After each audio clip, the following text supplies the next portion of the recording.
Hello and welcome to Channel Sports on Sunday. I'm Cecilia Omogbe in Lagos. Of course, Ken Ochonogo is right there in London, joining me from there. Hello, Cici. I hope it's not raining in Nigeria today. And of course, right here in the studio, Theophilus Agbolao is here. I know Barcelona are gearing up, as like just today. And then you guys will start celebrating the title. You understand. Thanks for having me. It's good to be here. It's a loaded package today. And of course, we'll be talking about the NBA, the Lakers, how they were able to eliminate the defending champions, the Golden State Warriors, because it wasn't Clay season. The Splash Brothers did not click. And somehow, LeBron James and AD, when they combine, they are at their very best. You know what I expect from those two guys. Also, we'll talk about rescheduled games for Rivers United. It was a 3. They drew one against Wiki Torres, of course. They will be playing Sunshine Stars on Monday. And on Thursday, they will be playing Doma United. That's the team that actually broke their unbeaten run this season when they started on the fly. Also, we'll touch down on the under-17. Discussions still continue concerning the under-17, the Golden Eaglets. Their exit from the Africa Cup of Nations, losing to Burkina Faso by 2-1. The lessons learned and, of course, the way forward for these talented players. Also, we'll talk about Nigeria, NYSC at 50. I've been seeing pictures of different people posting, where they serve and everything. But Ken Ochonogo had something up his sleeves for this one. We'll be talking about NYSC at 50. And you want to know why we are talking about that, well, just stay tuned on the program. You'll find out about that. And of course, we will not leave the English Premier League. Manchester City in action today. We also have Arsenal in action. And of course, yesterday, Manchester United were able to win that top 4. They're still clinging to the 4th spot with the Spurs drawing. And of course, Liverpool also trying to get something out of that. And you also Spurs losing and Newcastle drawing their game. So these are many more on the show this afternoon. So let's start up with this one. Amunike will be joining us. He has won the Under-17 World Cup with the Golden Eaglets, the likes of Victor Osimhen and these guys who, shown like million stars. And of course, when you have some highest goal scorer right now coming from countries like Burkina Faso and Morocco, you understand what that means. So maybe the next Osimhen may not be coming from Nigeria. It could just be in one of these countries. But we know we've got the talent, but then how do we put the structure together? That's why we will be talking to Imam Amunike, former Super Eagles coach. Yeah, he was part of those technical team that tried to qualify Nigeria for the World Cup, but it just didn't happen for the Super Eagles of Nigeria. But there is a World Cup winning coach. He's joining us on the program today. Good afternoon. It's good to have you, Coach. Good afternoon, Cecilia. Happy Sunday. How are you? Yeah, same to you. All right, let's just start up with you. Of course, Ken Ochonogo will also be chipping in some questions for you. The Golden Eaglets, most people, pundits, everyone were talking about, this squad are so talented that they can even rival the likes of Osimhen during their time. But somehow they could not even pick a ticket to the World Cup. What do you think really went wrong with this team? Well, thank you, Cecilia. I think I will start to emphasize it's a very unfortunate scenario for the young players. Will not be able to have that opportunity, to participate in the next coming World Cup at that under-17 level. But also, we must also say one thing right. The under-17, if we are really, honest to ourselves, it is true that we have won it 5 times, and but we should look at under-17 as a base of, developing our players.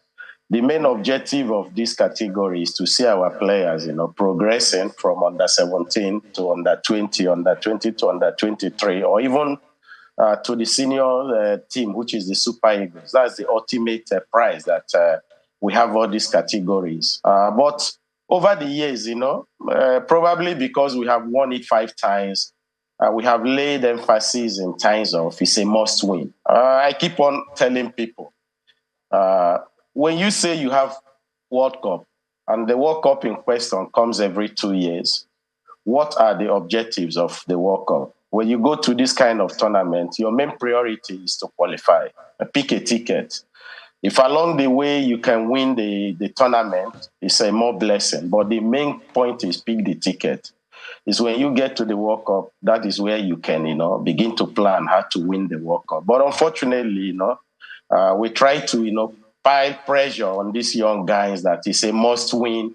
And whatever comes short of it, out of it, is basically it's a fracas. But, I have been privileged to watch this team. We have very, very talented and young players in this team. Ndoka did a very fantastic job. We should also bear it in mind that the under-17 in question has changed a lot. And one of the major factors that people never laid emphasis on is that during the 90s and the 80s, under-17 is being played based on you just bring your passport and you play.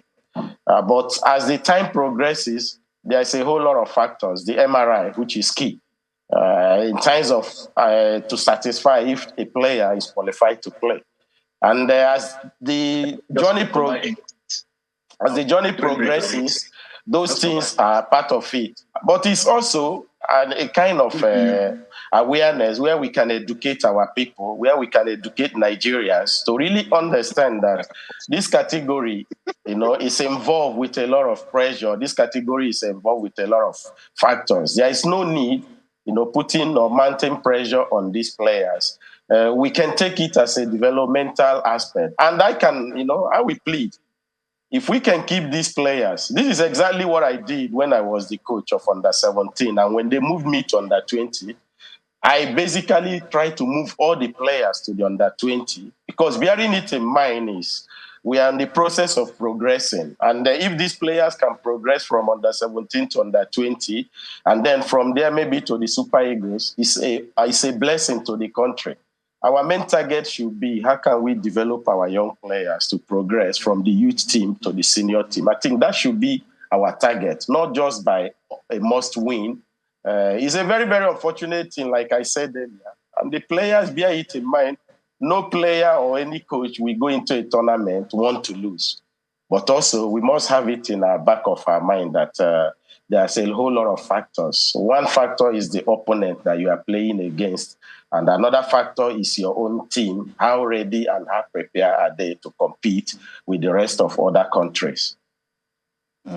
Interesting. You just mentioned that the pressure were on the boys. Do you think when NFF President Ibrahim Gusso gave that order that they are charging them to go ahead and win this tournament, that's the reason they were a bit jittery in most of the games we saw?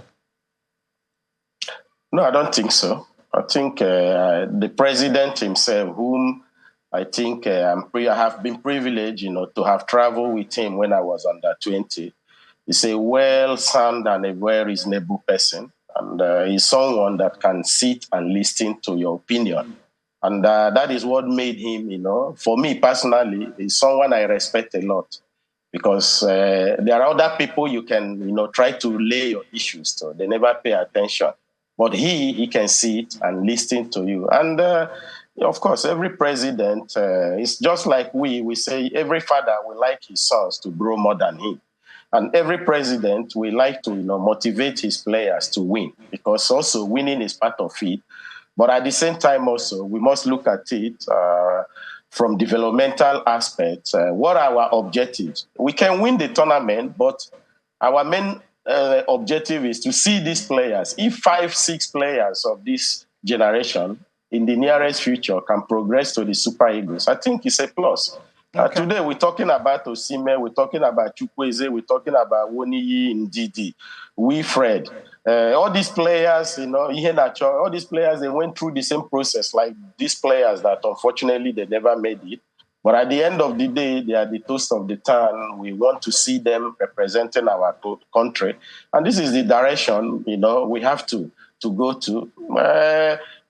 Pressure will always be there. Let me be very honest to you. When you are involved into things, you must be ready to face the pressure. You must be ready to understand that there will be challenges. And those pressures and those challenges, that is what will make you to grow as a person individually And as a team also, that is what we make the team to grow collectively.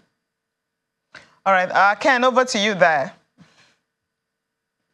Well, first of all, let me try to introduce the man himself, Emmanuel Amunike.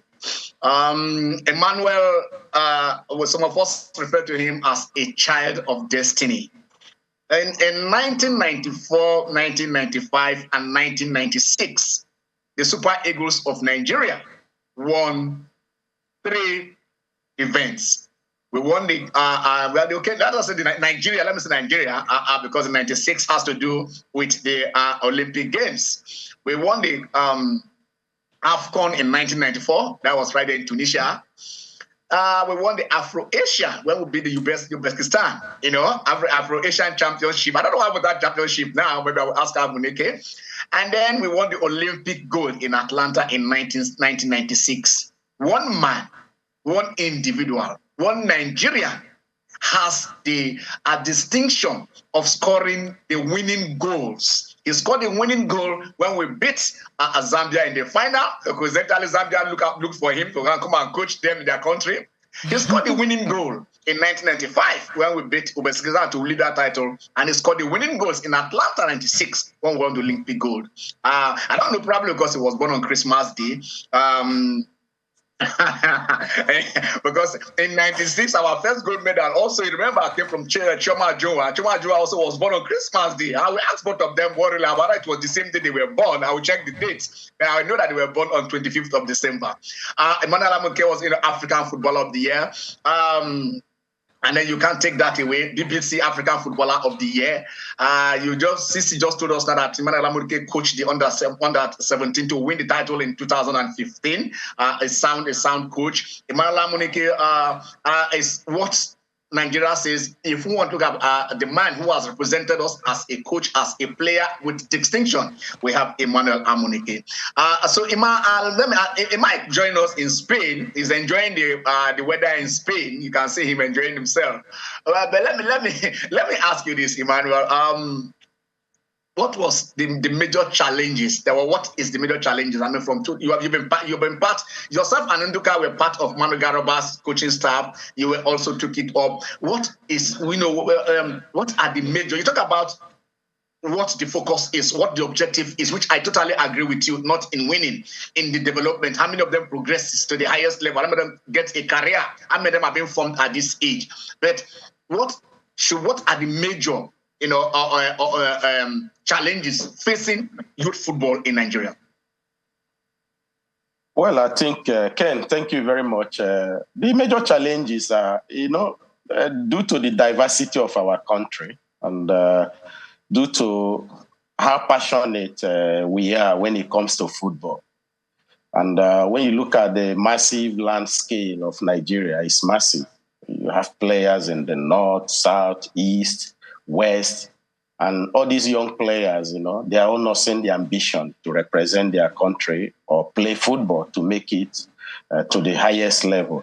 And I could remember when we came on board in 2012, we were the one that decided, we spoke to Megari then, and I was part of it. And one of the discussions we had with Alhaji Megari was we will no longer invite players that are playing in the league.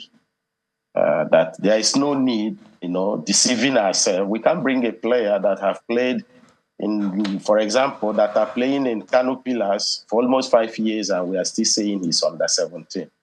So we should do away with that.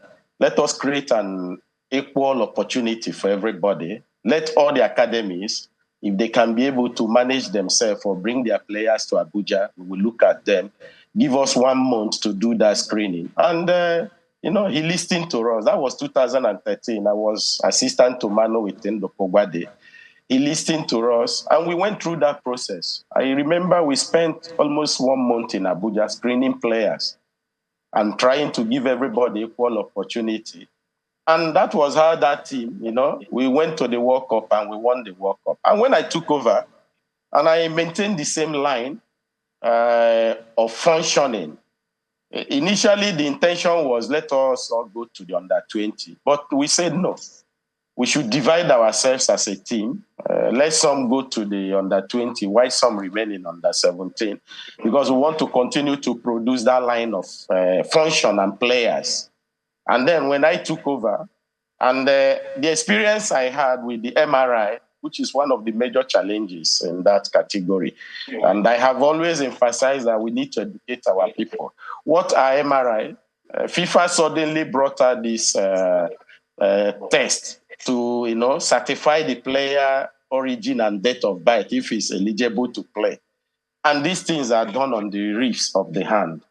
And we all know that this MRI is a very, very difficult thing, Ken. One, the players, you cannot, prevent them not to grow. And there is something we call, when a player is growing, the morphological aspect of the body begins to transform. His body physiology begins to change. And as the player in question is growing, the bone also is growing, which we are aware that bone is a living cell. So it's also growing. So what actually we did during the time I took over was we prevented these players most food in terms of eating protein. And what are protein? Eggs, beans, milk. And we did that. We have to, it's true. We have to deny them most of all these things.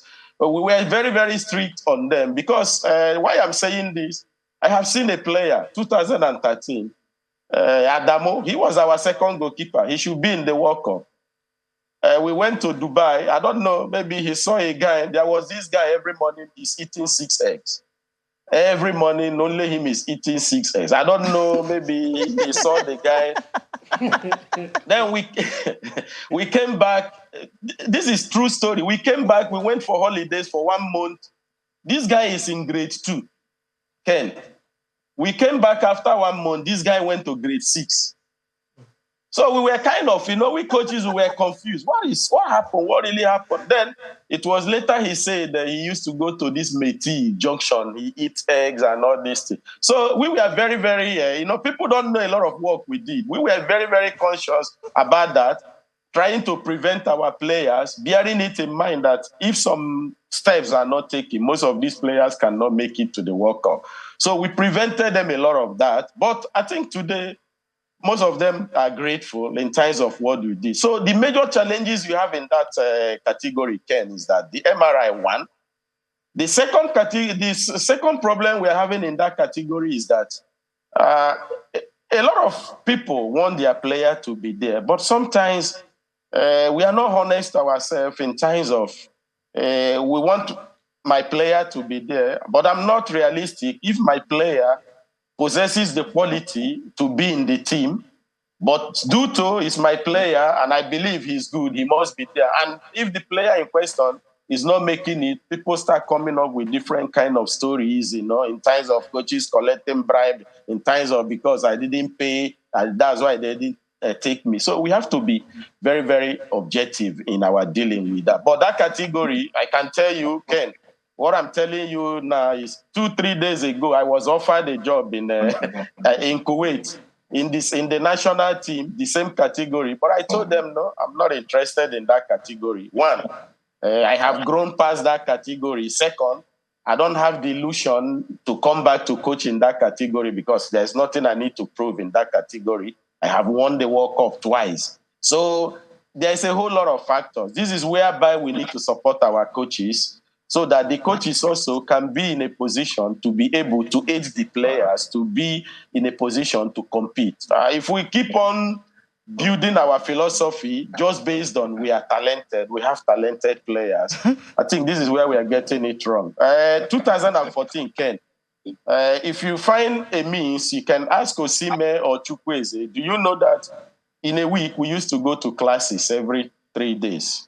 We go to classes. It's not just about going to field to play. We go to classes because I make sure I want the players to understand when we talk about tactics. I want them to understand the definition of tactics. I want them to understand the factors of tactics. So when our players, through the educational aspect of the game, we can be able to build and aid them with all these ideas. Believe me, it is much easier for them to compete. It is much easier for them to make decisions. Their decisions making becomes much better to the interest of the team, not just to the interest of the player. We saw the Ndoka team. They are very young, very, very young and good players. But most of these players sometimes, due to their naiveness, you see, sometimes you see them play like a child. So this is where we need to now keep these players, continue to develop them with the educational aspect of the game, and also continue to enhance them and make them to become much better players. Okay, you mentioned Kuwait, and most Nigerians don't know this, so don't worry. I can hit you below the belt. You're my friend. You are my friend, Emma. So, tell us about your weather experience. You were in Jordan. Emma, you were in Jordan. I also, before you know, a lot of things happened before you now went to develop yourself. What happened when you went to play professional football in Jordan? Okay, you have said, I was in Jordan, true. I went there. They wanted me to play for them for 2 seasons, and it was when they were involved in Arab Cup. So I was basically brought for that tournament to play for Arab Cup, and then the opportunity to continue with them. But you see, I'm a guy. When you look at me, I'm always honest to myself. So after the first season, I find out that it's no longer possible, because after training, you have to be taking shower with hot water. You have to be honest to yourself. And the way I was living, I was living on the 4th floor, and unfortunately, he was not having lift. So basically, when I'm back from training, I go up. I never come down till the next day. So I started to contemplate. I said, no, I think it is time to quit the game. And then they start asking me, please, you should end the season with us 1 more year. I said, no. And they were paying me good money then. They were paying me, I think, $6,000 net. But I told them, no, I cannot continue. It's better you keep the money. Let me focus on something else. But when I came back, the reality is that when I came back to Spain, then after some days, I was kind of, what else can I do now?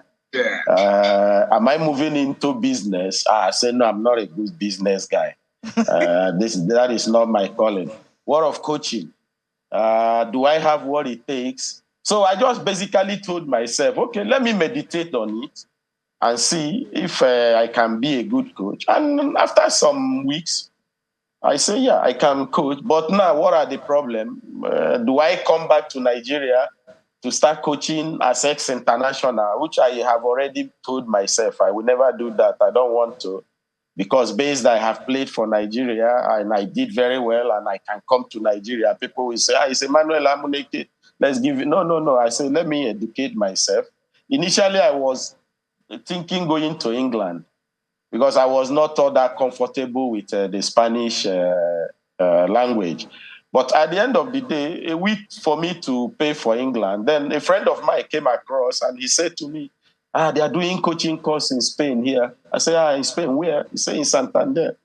Then I went out, I found out the information. That was how I started doing the course. So we started the first level, which is the first level that permits you to coach youth. Young players, and then from there we were lucky. Normally the coaching course, they can bring first level, then maybe in the next 3 years they bring second level. So, but we were privileged, we did first level, second level, third level. Some of my colleagues, when we moved to the third level, some of them already tired. It's been exhausted and this. But I told myself, I said, no, I have to finish it, because I knew if I leave this course, I won't find it easy to come back again. So I just key into it and make sure that, I finish the courses. And at the end of the day, when I finished the courses, I was given the opportunity. Jose Moraes, he called me that I should come and assist him in Saudi Arabia, Al-Hazam. And then that was my first experience as a coach, professional coach.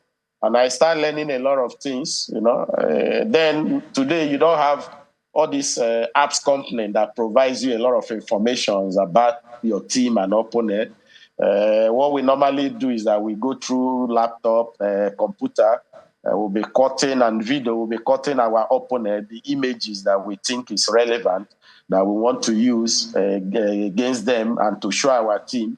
We couple it at the end. We bring out 15 minutes information, and then we use it. So that was my first, experience as professional as a coach, and I find it very, very interesting because one of my major points is when we come to Africa, I'm not bothered about our talent.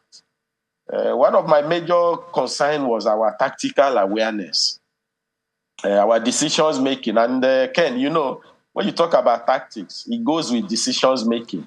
It goes with knowing where you make decision, where you lose the ball, where you don't lose the ball, when you have the ball, whom to pass to, when to pass to, where to pass to, where, all those things. So I was much interested in knowing the tactical aspect of the game. And I was keen in that. I'm so much interested in that, knowing the behavior of the opponent, knowing our own behavior, knowing the strength of the opponent, knowing how they operate from their own half to the opponent half. Who are the key players? What are the movements they are all doing on the ball and off the ball? So I was so interested in that. And when I took over, when I assisted Manu, I started bringing that ideas a little bit in terms of our organization as a team. But of course, I was also a little bit careful so that people don't look as if I'm trying to, be dominant in this thing. But when I took over, what I told my players, I remember before we started our major training, I told them, I said, today we are going to watch a video. And then they were thinking... Ima, just hold it there. I think we have to go on break. When we come back, you continue this story and tell us about the Osimhen story. Somebody talk about the guy in green. We don't know what really happened of that day, but you must tell us how Osimhen made it out of over 20,000 players who came for your screening. It's okay.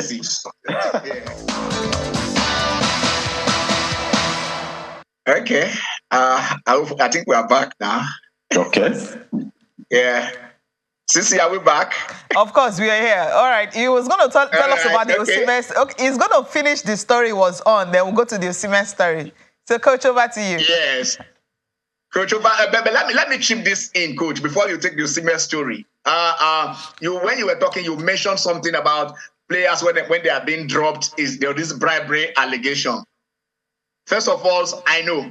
Tell us this. Are you coaching? Are you under stress? Are you under I'm trying to get the right word now. Pressure, yes. I think you're under pressure from agents and parents and a lot of factors to fill their players. And in all this, how was Osimhen? Was it having a manager or a coach that came to you in that story? So finish and go into this. No. The reality is that, you see, that category, like I said, many people, and that is very, very important, Ken. We have to begin to educate our people, we Nigerians, because the belief of ordinary people is that if you don't pay money, you won't make the team. Those that even made the team, they pay, or maybe their agent. No. You see, we coaches, there is something we call ethics of the job. And that ethics is being laid by FIFA. And you must respect that. Your duty as a coach is to develop your players, prepare your players, and select the best. And when I came on there, I thought to myself, I'm not interested about your tribe, your religion. Because, Ken, I played the game also. As a young boy, the day I started playing, I remember my first experience traveling out of Nigeria. I was going to Kaduna when I was invited in the under-23. James Peter was my coach then. And I never paid James Peter anything. But when I got to the camp, I was able to convince, not only James Peter, I convinced the team that I can add value to this team. And that was how I made that team. And that was how James Peter believed in me, built his confidence. You see, most of us, we have played the game, and God knows why we are back into as a coach. And it will also be a wrong thing from our part after playing the game, traveling abroad, acquiring experience, and we are coming back, and we cannot even be able to lay the positive rules that will enhance the young people. I spent time with Osime, Chukwueze, Nwakali, all these players. I told Minister one day when we were having a discussion, I said, Minister, the present Minister of Sport, I said, Minister, do you know my joy? It's not about that I coach these players, but my joy is that I coach these players, they will grow up knowing that they never pay anybody to make it. And if tomorrow God bless them to be coach, they will remember that when they play, they didn't pay money to anybody. And they will apply the same principle to create equity and justice to everybody. I think it's very, very unfortunate, that in Nigeria, we have turned our football that is where you pay, you must pay. You must know somebody. You don't need to know anybody. Mm-hmm. You need to work hard. The people that comes around you are people that already God plans to support you in your journey. I tell players, which one do you prefer? You pay money and you work hard. Take one. This one, you pay money, we take you to some certain limit.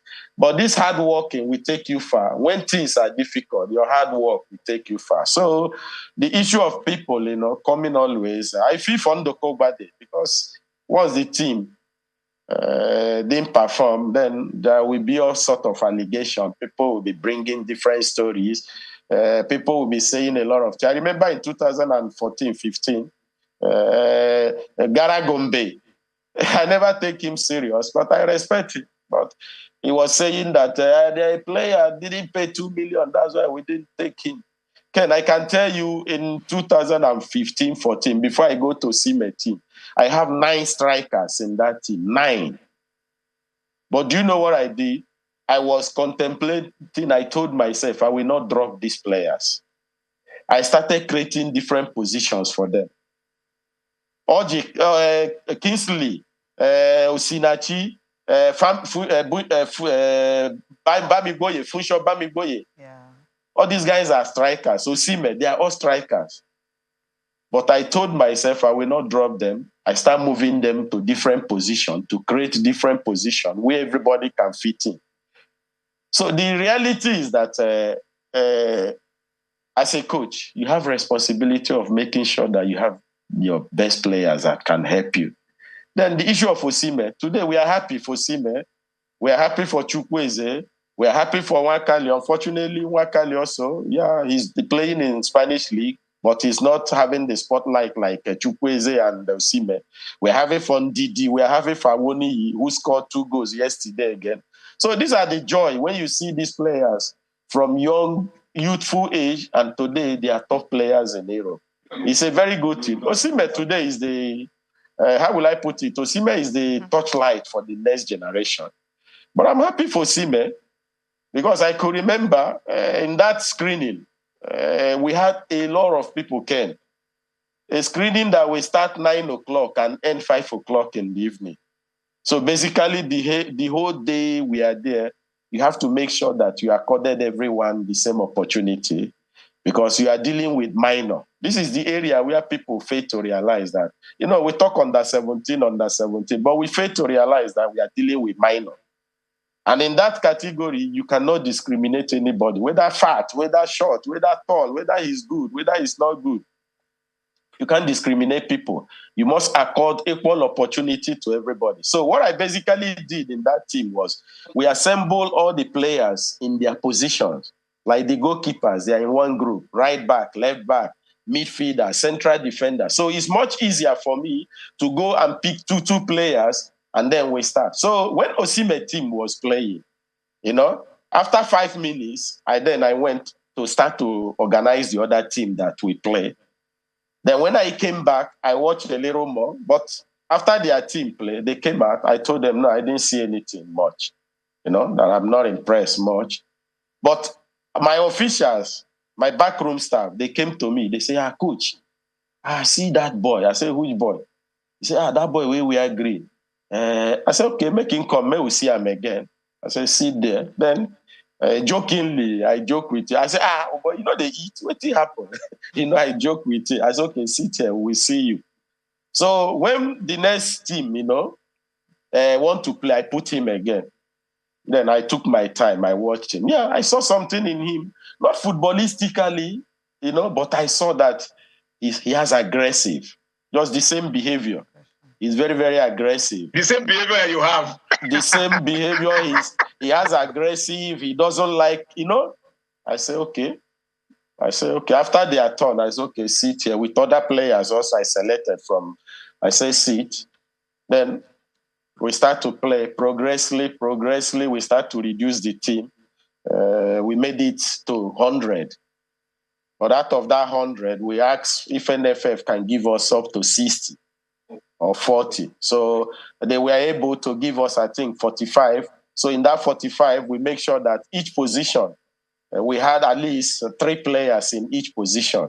Yeah. And the same 3 players, they are all going through the same process of learning. Why are we doing this, Ken? It's because maybe tomorrow, if one player fail MRI, it's much easier for us, to continue with the other players because they have all went through the same process of learning. So I was, and then I was asking myself, what can we do to make sure these players improve? Then I told them, I said, today we are going to watch a video. So, then we gathered. They thought maybe we are going to watch football. Then I put Lion. Documentary Lion where they are chasing and this thing. Then I said to them, I say, see, this is Nigeria. They look at me. They say, I say, yeah, Nigeria, we are strong, we are fast. But you see the Lions, they are strong, they are fast, but they cannot run more than 50 yards. I said, the only thing we can do is to work as a team. Say, look at the Lion. They have learned to hunt as a team. They map out strategies. The other groups are here. The other groups, they chase the animal to this direction. They catch, and everybody can eat. This is how we're going to play in this team. Whether you are starting, you are not starting, everybody must go through the same process of learning. Everybody must learn to mark. Even Chukwueze, there was a day I told him openly, because me, I'm straight, I'm blonde, but sometimes they will think, coach don't like me. This coach, he doesn't like me. I told Chukwueze, I said, Chukwueze, in my team, if you don't mark, you won't play. And you see, we could see today, Chukwueze mark. He comes back, he plays. So, Ken, we coaches, and those of us that are privileged to handle our affairs, which is our football. I'm not talking politics. We are not politicians. At all. We are talking sport. Those of us that have played, God has given us the grace to play. God has given us the grace that football has taken us all over the world. And after playing, the same God gave us the grace. We are coming back again to our country to serve them, to prepare the young generation. I think what we owe them is truth. And what we owe them is honesty. There is no guarantee we are going to win or lose. But at least doing the right thing, we are closer to success than not doing anything. Okay, let me just answer this final question. Somebody asked me this question on a radio show some 2 days back. Yekini and Osimhen. I mean, if you played with one, you coached one. Who will you take as one? And what are the qualities that you see in both of them? What are the similarities and differences? Well, I would say I would take 2 of them. You cannot, coach. I'm a coach, and you want me to win or to lose. I will take 2. I will take both of them because both of them are good. But the truth of the matter is, Godfather remain Godfather. Yekini, Osimhen is the new face, is the new generation. Ken, I have always emphasized: if we don't know our history, we will never grow. Our old players, we must be able to recognize them because without them laying the foundation, those of us like the 80s, 70s, if those guys didn't lay the foundation, people like myself in the 90s, nobody will know us. So we follow their footsteps. Yekini remains Yekini. May he so rest in peace. May he continue to rest. But we will never forget him. He's a delight to play with. I can tell you, He's a delight to play with. He's somebody that, and he knows. That is one good thing. That's where you see him a little bit is struggling now. He knows Yekini knows during his playing days, he has people from the wing that can deliver the ball to him. And I just pray that in a short note, Osimhen can start having that quality. People that can give him the ball. Because when you look at Osimhen's characteristics as a player, he's a player that moves a lot into space. Wow. And when you're a player that moves a lot into space and you don't have those that can give you that ball, all the movement becomes waste and, inobjective. But I know Osimhen will grow, and we pray that he inspired the younger ones. We pray that he can be able to achieve something. But one thing also I keep on saying, Osimhen is something different. Osimhen, with his height, the ability of, ball control, the ability of speed, the coordination in speed, and the ability of finishing.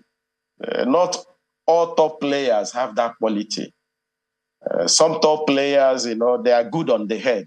Just cross the ball on the air, they are good. But when it comes to the ground, they find it very difficult. But, Osimhen combine these three factors, and it's a plus. We just need people. And Ken, I can, sometimes I coach these players. And when I was coaching these players, I was with my backroom staffs. We normally, we sit every Thursday, we discuss, and we look at the players critically from their possibility and what they can offer to the team. And I look at Kelechi Nwakali. I make Kelechi Nwakali captain because I saw something in him that for over years, most Nigerian players don't have it. The vision he has. He might be a weak player in terms of he's not strong in marking. But I saw that in him. I made him captain. And when you're a captain, the rest of the team look onto you. I made him that captain so he can push on. But at the same time, I was looking for a player that can complement him, give him more free role in the middle, where he can be able to give those passes to Wilfred and Didi, Chukwueze and Osimhen. And when I got David Enegono, it was in Lagos. I saw him, my final screening, I saw him in Lagos, David Enegono, the guy that played midfield with him. And I say, okay, he's a good player, but let me see if he can fit in. If I move him out of his comfortable environment, he's good in Lagos, bring him to Abuja, can he fit in? And when I brought him to Abuja, and he fit in, I said, okay, one of my problems have resolved. And then a week to close the list, Funsho Bamiboye just came. And then he came, he said, I said, young man, where are you coming now? He said, this is the time his club allow him. I said, okay, let's play, let's see him. When he touched the ball, Ken, I speak Yoruba. I called this thing I'm telling you, I called our team secretary. I said, Tayo, I said, Dazzler. Now Dazzler would they call. I said, Dazzler, please come. He said, hey, coach, eh? I said, Mira Bobo, you that be Bobo in my head. Wow. He said, Bobo. He said, which Bobo? I said, that Bobo we did there. We just come now. He be like, this guy go help us. So I said, but let's see how he plays more. Again, when I'm convinced this guy can help us, I put him in the team. Yeah.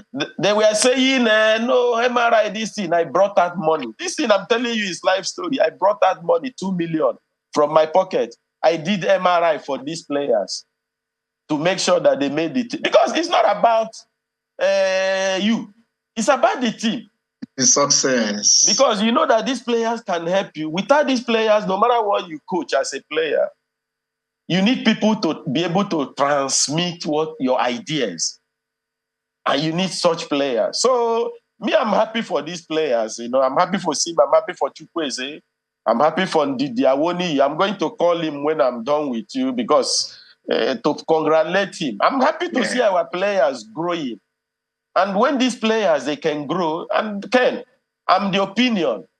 I don't know. I may be Amunike, I may be African Footballer of the Year, but I'm the opinion that this our generation, this new generation, they should surpass what we have achieved. And that is the only time we can say we are really growing. Yeah. If we are continuing to mention Amunike, they can mention us. But we should be mentioning new hope, new people that will inspire the new generation. And that is where I stand. And nobody changes about that. Thank you. Thank you so much. Sisi, any other question? Or we should just, you guys should not take it out from the studio. Because I know we can have him for the whole show. Amunike, thank you so much for joining us on the program. Incisive stories and analysis on the 17. And of course, we are happy that, one of the Nigerian players was able to get into the best 11 at the group stage. So at least that should also be a plus that will be taken away from that. The right back, Yahaya Lawa, he got into the first 11. Just one Nigerian that got into that. Yeah, we should be happy with that. Yeah, you're right. We should be happy. We should be happy for them because they are talented. We should be happy. Unfortunately, they never made up to the expectations of people. But it's good that we are having one Nigeria, being among the best 11 also. That's a good one. Yeah, but I think that Osimhen record, during your time that happened, Osimhen had 4 goals in 2015 for AFCON at that time. But then you have one Amara Diop. He's the best player from the group stage. He's got 5 goals. So that record already broken. Do you see this player, this particular Amara Diop? Yes, we know we are in the semi-final stage now at the Africa Cup of Nations. Another Osimhen coming from another country. He's a Senegalese. Yeah. I have been privileged to watch that Senegalese team. They are good. Yes. They are very, very good team. And I think it's years of, development, years of implementation, years of continuous work. He's a good player. He can break the distance and he can break the Osimhen record. He has already broken the Osimhen record. 5 goals already. He has already broken the record, but he can score more goals because the Senegalese team, I think, over the years, they have been able to establish themselves from youth level. And I'm happy because also, like I keep on saying, I was privileged to know the president, whom I think also have done very well. He has, in all aspects, created a stability into their national team from senior level by, empowering their own people also. The last AFCON in Cameroon, Diop, Fadiga, these guys, they might not be involving into the team directly as a coach, but I think the president, is taking them along, seeking their opinion because experience that ex-players have accumulated over the years, no matter how we look at them, cannot be, erased. These are experiences that are true stories. These are experiences that sometimes the administrators, they need to lies with the players and also get their own opinion. You're not getting their opinion because they have to decide. But I think it's key also to look at things from holistic point of view. The president of Senegal, I remember the last African Footballer of the Year they had in Senegal, and I was with him. And I was basically telling him, thank you very much for the support he has given to Cisse, for believing in their own people. I think, Cecilia, I'm very, very clear and I'm very, very confident in things I say. You see, nobody will develop your people if you don't develop them. And nobody will help your people if you don't help them. I was privileged to do my course here in Spain. And the reality is that here, people are developing their people from human resources to material resources. And it's the same thing. We cannot say because we put a coach, he failed, and then we say, no, the indigenous coaches are not good. It's a process. Yeah. We must start to create that line of process. Even I myself, tomorrow, there will come a time as a coach, I have to give way to the next generation. And if we don't have that line of replacement, if we don't create that process, we will end up also keep on asking the same question. So I think it's important.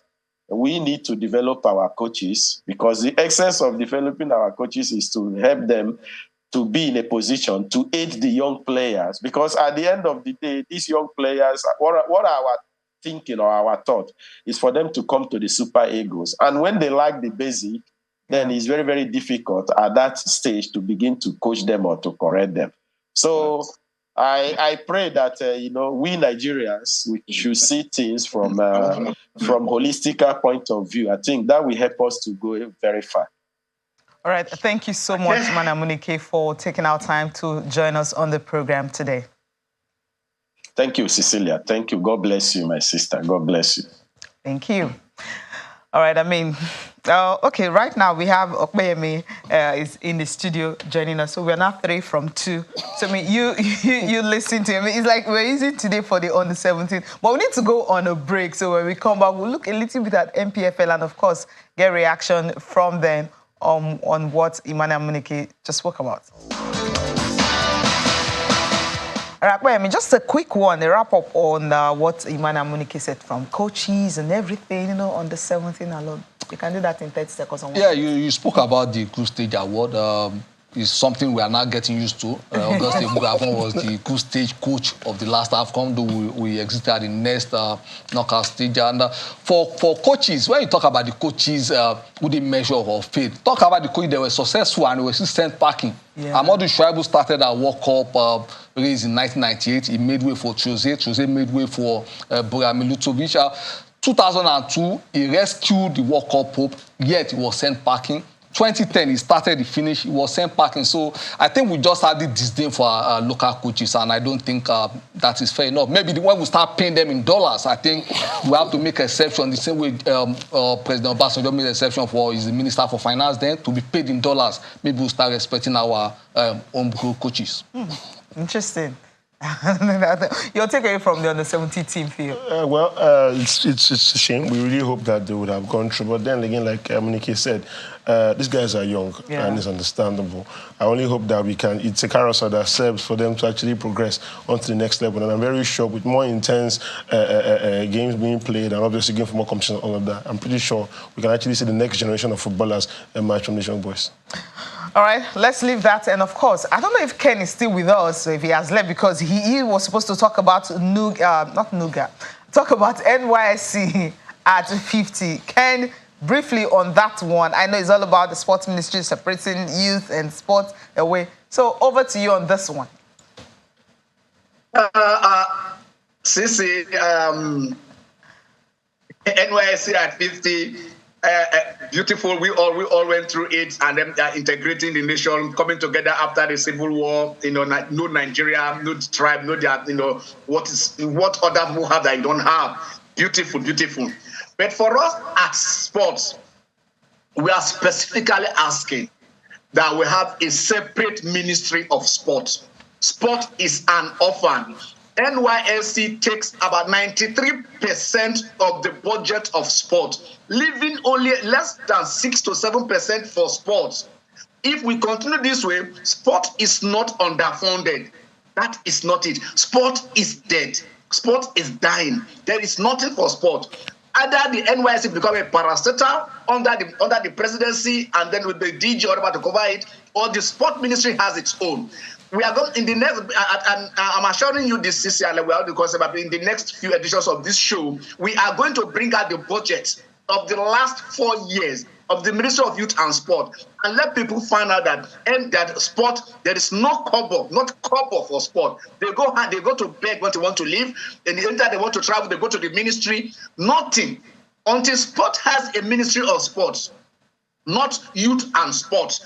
We don't mind that. Youth can have that, whatever. The Ministry of Sport is Ministry of Sport because of funding. We need it. We shall look at the source of funding and other things. But for now, we are not partners. It is not equal partners in that ministry. One is the owner of the ministry. That is NYSC.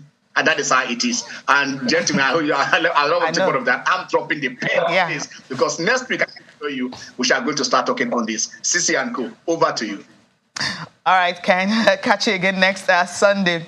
Okay, a quick one on this one. I mean, I was talking with some of my friends, at the Nigerian University Games Association and all that, the Nuge Games, and those who are organizing the trials for the World University Games, and how they've been begging, going to the ministry every time, begging for funds. I mean, okay.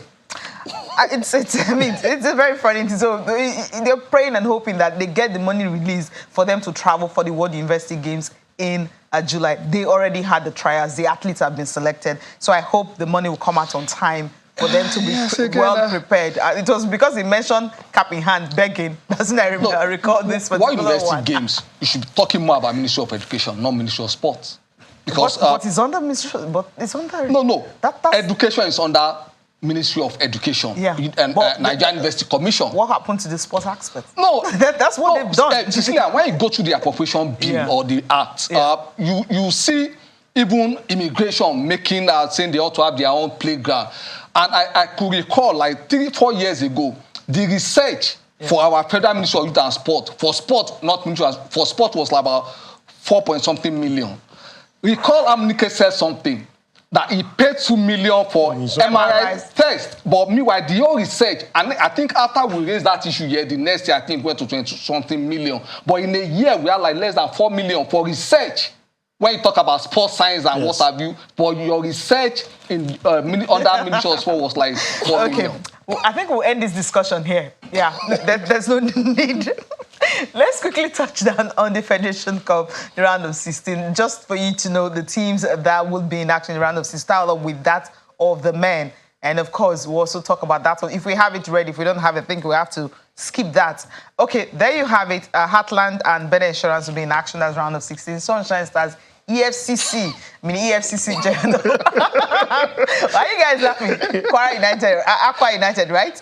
Warri Wolves and Gombe United, Insurance Feeders. Better Insurance is there. Yeah. Insurance Feeders is also there against Lobby Stars. And Plateau United and Ingas will also be in action. Then Nasarawa United and, of course, Kwara United that, wrap up that particular one. If we have the one for the women, quickly, we'll just run through that. FC Robo are also still in. Nasarawa United, Nasarawa Amazons also in. You also have other teams, Edo Queens, they are also in the race for that. Okay, that's the conclusion for the men round of 16. Kwara United, Ebedi and Rangers, and Doma United, of course, Airedale United. That's the completion for that of the men. If we have the one of the women, quickly, Bayelsa Queens and Fortress Ladies, Wafa League side, more likely third tier of the Women's League, facing the team, the second best team, from the group in the regular season of the Nigerian Women's Premiership. Lakeside Queens also from the third tier of the Women's League, facing Edo Queens. We have Robo Queens and Nasarawa Amazons. That's the crack. And first, Delta Queens, who finished the season unbeaten, up against Rivers Angels, who managed to pick a ticket for the Super Six. I think that's the game we'll have to watch it for in that quarterfinal fixtures of the Women's Federation Cup for this year. Okay, quickly, Rivers United have outstanding games. They just have, they played 1, 2 left. That's the reason this weekend we are not having the NPFL, simply the NPFL games, because they want Rivers United to complete theirs on the 21st, which is next week. That's when they'll finish all the games. So Rivers United against Sunshine Stars. That game will be on Monday. Of course, Rivers are home. Against Doma United, they are also home. They will be played at the Adokie Mesimaka Stadium, 4 p.m. That's for those games. Thursday, they will be playing Doma United. Of course, on Monday, they will be playing Sunshine Stars. And by 21st, all the games, the last remaining round of matches will be played. So we'll know the teams that have booked a ticket for the Super Six and those that have been relegated when that have been concluded. All right. Okay, we still have a little time. Let's just take a look at the English Premier League games. Southampton. Yeah, they were asking for it. When they were playing Fulham, you expect a team, at least, come on, get the victory. But somehow they knew going into that game, a loss, they would be relegated. And of course, they decided to lose. Somebody definitely will be relegated. I know, but at least you stave off relegation. No, the teams trying to avoid relegation towards the playoffs. Somehow you're 3-1. They're like, okay, you know what? I can't just go down in game 5. 4-1. So let me try and push it up to game 6 or game 7.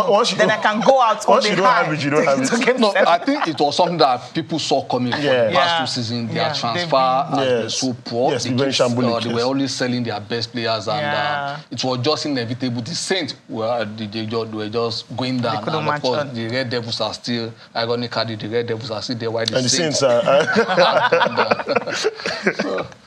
So So today, as Arsenal, of course, they need to win their remaining games as easy.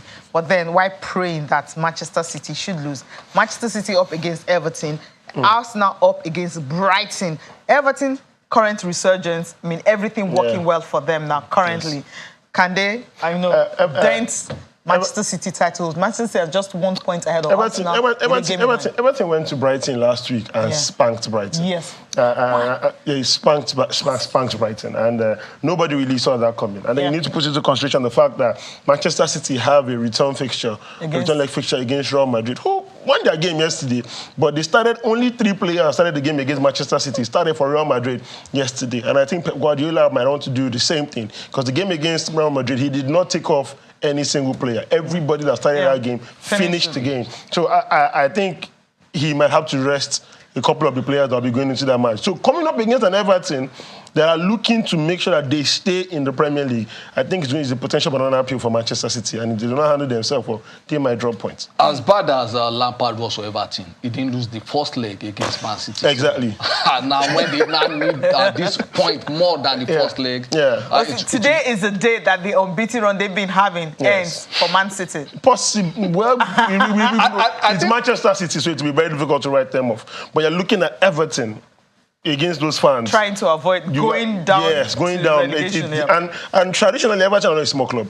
At all. They've not been relegated, I think, for about 72 years now or so. So they really want to stay up. And then they don't have the misfortune of having a Lampard as their manager. For that time frame. Remember, Nottingham Forest yesterday, who was in a relegation battle, found a way at Stamford Bridge to play 2-0 draw when he's scoring 2 goals, like Amunike said down. So it's really, really tricky. And I know for a fact that's going to be an interesting game. But I think Arsenal Brighton. Okay. For Guardiola, I think his obsession with the Champions League, he could just end up losing the league and the Champions League. He needs to just pick one and close his eye to the other. There can't be another Arsenal because when you're chasing something, they were in Europa League and somehow. I mean, they couldn't hold on to that. Yeah. They left it. FA Cup, everything. Yeah. So it was the league that was left. And now you're thinking, okay, let's just see if we can finish top 4. But Cecilia, let's not make it look as if Arsenal might not still drop points against Brighton today as well. Okay, I think Man City may drop point 3 and then Arsenal will win. It might just be like that. So let's wrap this up quickly with the NBA. And of course, I think the person we have to give credit to for these Lakers should be their basketball operations and general manager, Rob Pelinka. I mean, they started the game 2-10. They started the season 2-10, winning 2, losing 10.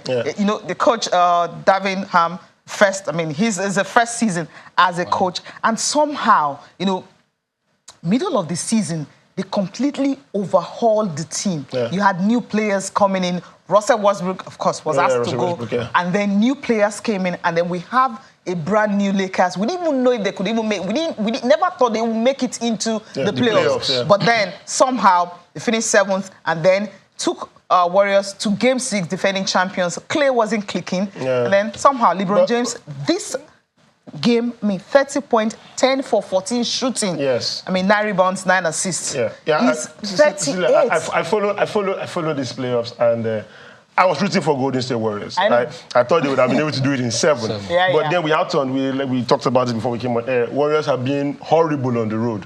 Whenever you go your way, it's always... But whenever they are at the arena and they are playing at home, it's like once one person catches fire, everybody catches fire. But like you talked about the Lakers, their recruitment has been excellent. The players like Hachimura and Austin Reeves have been very, very impressive. Everybody knows their role within the team, and they've been doing very well. And then, of course, you have LeBron James. And then a fit Anthony Davis, whom, when he's fit, is almost like a Giannis, literally unstoppable. In defense and going up front, you really cannot stop him. LeBron literally took over in Game 6, and from the second half, it was just the Lakers' show. They literally blew Golden State away. And then there's this talk about the playoffs. Everybody enter playoff mode, and all of a sudden you are seeing Lakers looking like they can go all the way. A team that looked like from the beginning of the season might not even stand a chance. So you really need to give it to them. This guy looking at his 38 years old, he's going to be 39 in December. I think it's a really big deal for them. Yeah, big deal. Okay, I've got a hand. We had to go now. So just the playoff just like the World Cup. Get your 7 matches right, and you forget whatever happened in the past. Yes. So easy. Thank you guys for joining me on the program. Thanks for having us. Thank you so much for watching. I'm Cecilia Mogbe. Have a good day.